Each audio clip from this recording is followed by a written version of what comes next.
For more on the jobs report from July, we're joined from Weston, Connecticut with Peter Schiff. He's the CEO and Chief Global Strategist at Euro Pacific Capital, and also Mark Hamrick. He's here in the studio with me. He's the Washington Bureau Chief at bankrate.com. Thank you very much, gentlemen, both for being here on Biz Asia America. Mark, let me start with you. 162,000 jobs created. It was a little bit lower than expectations, but the unemployment rate did dip down to 7.4%.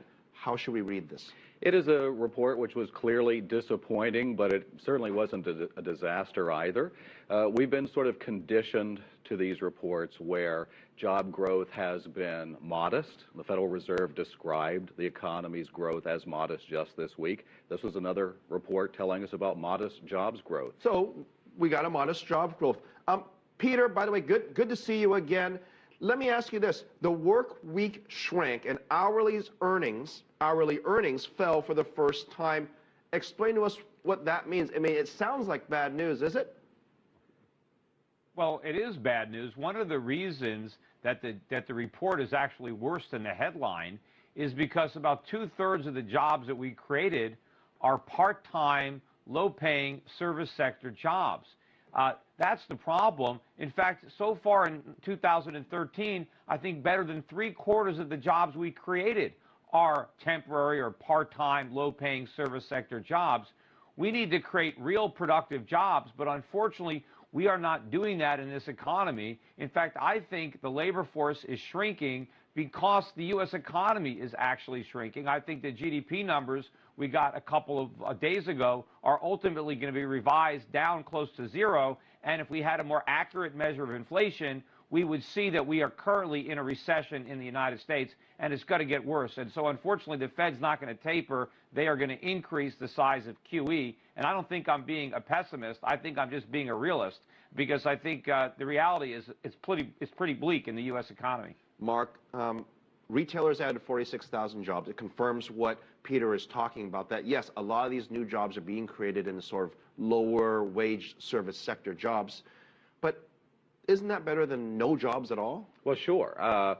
Traditionally, however, retail, leisure, and hospitality are not the jobs that you write home to tell your parents that you landed, right? So we'd like to see, exactly as Peter says, we'd like to see more business and professional jobs. We'd like to see more full-time jobs. There has been a constant criticism lately that too many of these jobs are part-time. It's also worth mentioning, it's not unusual to have a large pickup in part-time employment before you have full-time jobs being added, and we need to wait and see what happens with that. Gentlemen, I don't want to compare ourselves to Europe, and in Europe they talk about the youth unemployment. They talk a lot about those who are working part-time jobs, but they really want full-time jobs. And here in the U.S., we obviously have a different case, but there is something that is similar, and that is if the workforce is shrinking and people who want to work aren't working, why is that? I mean, it's hard for a lot of people to understand how that can be, Peter. Well, first of all, the government makes it very lucrative for a substantial part of the population not to work. If you see the disability, the food stamps use, these things are surging. So a lot of people are living off the government.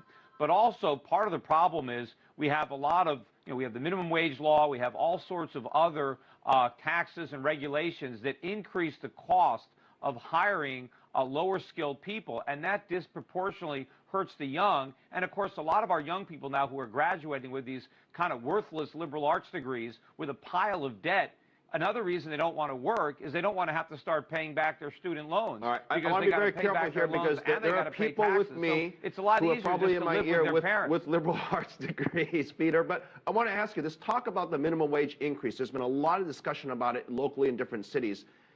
Ultimately, is an increase in minimum wage, is that good or bad for job creation? Well, it's horrible. I mean, they should abolish the minimum wage. Singapore doesn't have a minimum wage at all, and they hardly have any unemployment. What happens when you have a minimum wage is that you make it illegal for lower skilled people to work, and because they can't get their first job, they can't climb their way up the job ladder to get their second and their third job. And so the higher you make the minimum wage, the more people you permanently trap in unemployment and poverty. All right, Peter, let me bring Mark back into this picture. You're a veteran here in Washington. Congress is getting ready for their vacation, and let's be honest, they haven't probably done as much as a lot of people had hoped. And a big part of it is the stimulus and the job creation and stimulating local governments. Peter brings up a good point. It's fine that you get people into the workforce, but if they're not moving up the rank ladder, they're not getting promoted, what does that tell you about the economy? Is it the people? Is it the company? Is it the government? Who's to blame? Well, I'd just like to back up from this a little bit, and I appreciate the fact that Peter would like to have a society with no laws, but we're coming out of the worst financial crisis since the Great Depression. It is not a huge surprise that the economy should take a long time to recover from that.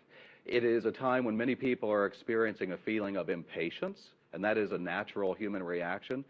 I think that the economy is doing as well as it is at this point, given what was experienced when we were truly on the precipice, is in some ways a miracle. So Americans are frustrated. I think employers would like to see demand at a level where they could add more jobs, but this is going to be a long recovery, and Chairman Bernanke at the Fed has said that'll be the case. We don't know how long QE will continue, and obviously that's a moving target right now, but don't look to Washington in terms of Congress or the administration to come up with a viable solution anytime soon. All right, I'm going to let Peter have the last word. And Peter, I want to ask you, this is something that's near and dear to you, this job creation issue. Let me ask you, what can the government do to create jobs, especially from a small business perspective? Get out of the way. You know, I run many small businesses. I employ over 150 people, and the biggest barrier to job creation for me and for a lot of my clients who are entrepreneurs and run businesses is the government itself. It's the complexity and the cost of the rules and the regulations and the litigation that is coming at them from government. And, you know, by the way, it's not going to be a long recovery. There is no recovery. It's going to be a long depression.